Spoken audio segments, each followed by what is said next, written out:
Second conditional clause എന്ന് പറയുന്നത് നടക്കാൻ യാതൊരു വിധത്തിലുള്ള സാധ്യതയും ഇല്ലാത്ത അല്ലെങ്കിൽ നടക്കാനുള്ള സാധ്യത വളരെ കുറഞ്ഞ കണ്ടീഷൻസുകളിൽ നമ്മൾ പറയുന്നതാണ് ഈ പറയുന്ന സെക്കൻഡ് കണ്ടീഷണൽ ക്ലോസ് എന്ന് പറയുന്നത്. അതായത് ഒരു ഇമാജിനറി സിറ്റുവേഷൻ, അതായത് ഒരു ഇമാജിനറി കണ്ടീഷൻ, ഇല്ലാത്ത ഒരു കാര്യം ഉണ്ട് എന്ന് നമ്മൾ പറയണം, അങ്ങനെ ആയിരുന്നു എങ്കിൽ എന്ന് നമ്മൾ പറയാണ്.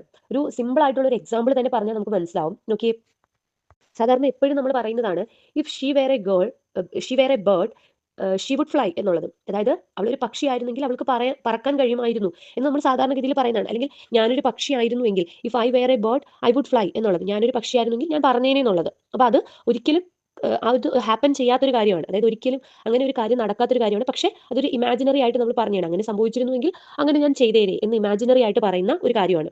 അപ്പോൾ ഇത്തരത്തിൽ ഇമാജിനറി ആയിട്ടുള്ള ഒരു കാര്യം പറയുമ്പോൾ, അത്തരത്തിലൊരു ഇംപ്രോബബിൾ ആയിട്ടുള്ള ഒരു കാര്യം പറയുമ്പോൾ, അല്ലെങ്കിൽ അൺലൈക്ലി കണ്ടീഷൻസ് പറയുമ്പോൾ, അതായത് അങ്ങനെ സംഭവിക്കത്തില്ല പക്ഷെ നമ്മൾ അങ്ങനെ സംഭവിച്ചതായിട്ട് പറയുമ്പോൾ അത്തരത്തിലുള്ള കണ്ടീഷൻസുകൾ നമ്മൾ ഉപയോഗിക്കുന്നതാണ് ഈ പറയുന്ന സെക്കൻഡ് കണ്ടീഷണൽ ക്ലോസസുകൾ എന്ന് പറയുന്നത്. അതുകൊണ്ട് തന്നെ ഇതിനെ ഇംപ്രോബബിൾ ഓർ അൺലൈക്ലി കണ്ടീഷൻസ് എന്നും വിളിക്കാറുണ്ട്. ഓക്കെ ആണല്ലോ.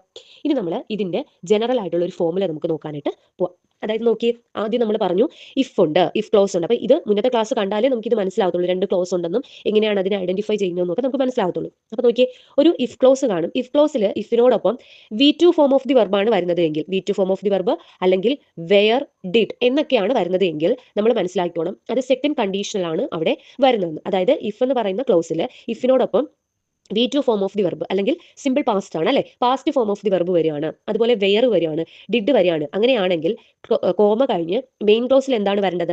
മെയിൻ ക്ലോസിൽ വുഡ് അല്ലെങ്കിൽ കുഡ് അല്ലെങ്കിൽ should plus V1 form of the verb ആയിരിക്കും. വുഡ് അല്ലെങ്കിൽ കുഡ് അല്ലെങ്കിൽ should plus V1 form of the verb ആയിരിക്കും വരുന്നത്. എക്സാമ്പിൾ നോക്കിയേ, if you came with me I would show you the house എന്നുള്ളതാണ്. ഓക്കെ, അവിടെ if you came with me എന്നുള്ളത് if ക്ലോസും I would show you the house എന്നുള്ളത് main ക്ലോസും ആണ്. If you came with me എന്നുള്ളത് if ക്ലോസും അടുത്ത വരുന്നത് കോമ കഴിഞ്ഞിട്ട് വരുന്നത് എന്താണ്? മെയിൻ ക്ലോസും ആണ്. ആണല്ലോ. ഇഫ് ക്ലോസ് നോക്കിയേ, if you came with me എന്നുള്ളതാണ്. അതിൽ ഇഫ് കഴിഞ്ഞു കഴിഞ്ഞാൽ കെയിം ആണ് വരുന്നത്. കെയിം എന്ന് പറയുന്നത് എന്താണ്? V2 ഫോം ഓഫ് ദി വെർബാണ് അല്ലെ, പാസ്റ്റ് ഫോം ഓഫ് ദി വെർബാണ്. അതായത് കം കെയിം ആണ് അല്ലെ, V2 form of the verb അല്ലെങ്കിൽ പാസ്റ്റ് ഫോം ഓഫ് ദി വെർബാണ്. അപ്പൊ അങ്ങനെ വന്നതുകൊണ്ട് തന്നെ മെയിൻ ക്ലോസ് എങ്ങനെയാണ് വരുന്നത്? കോമ കഴിഞ്ഞ് സബ്ജക്ട് കഴിഞ്ഞിട്ട് മെയിൻ ക്ലോസിൽ എന്താ വരേണ്ടത്? വുഡ് അല്ലെങ്കിൽ കുഡ് അല്ലെങ്കിൽ ഷുഡ് ആണ് വരുന്നത്. നമ്മളിവിടെ ഓപ്ഷനിൽ വുഡ് ആയതുകൊണ്ട് വുഡ് എടുത്തു എന്നിരിക്കട്ടെ. അപ്പൊ ഐ വുഡ് അത് കഴിഞ്ഞിട്ട് എന്താണ് വരുന്നത്? Base form of the verb തന്നെയാണ് വരുന്നത്. ഐ വുഡ് ഷോ എന്ന് മതി. അപ്പോൾ I would show you the house എന്ന് മതി. ചിലപ്പോൾ ചിലർക്ക് എഴുതാനുള്ള ഒരു ടെൻഡൻസി കാണും, ഐ വുഡ് ഷോ ഇവിടെ നിന്ന് എഴുതാനുള്ള ടെൻഡൻസി കാണും. അതായത് ഇവിടെയും V2 ആയതുകൊണ്ട് ഇപ്പുറത്തും V2 എഴുതാനുള്ള ഒരു ടെൻഡൻസി വരും. പക്ഷെ അത് ഇൻകറക്റ്റ് ആണ്. ഓക്കെ, അടുത്ത നോക്കിയേ, if I knew her number I would tell you എന്നുള്ളതാണ്. അപ്പോൾ if I knew her number എന്നുള്ളതാണ്. അപ്പോൾ നോ ന്യൂ ആണ് അല്ലെ, അതായത് ഇഫ് കഴിഞ്ഞിട്ട് ഇഫ് ക്ലോസിൽ ഇഫ് കഴിഞ്ഞിട്ട് ന്യൂ എന്ന് പറയുന്ന V2 ഫോം ഓഫ് ദി വെർബാണ് വന്നിരിക്കുന്നത്.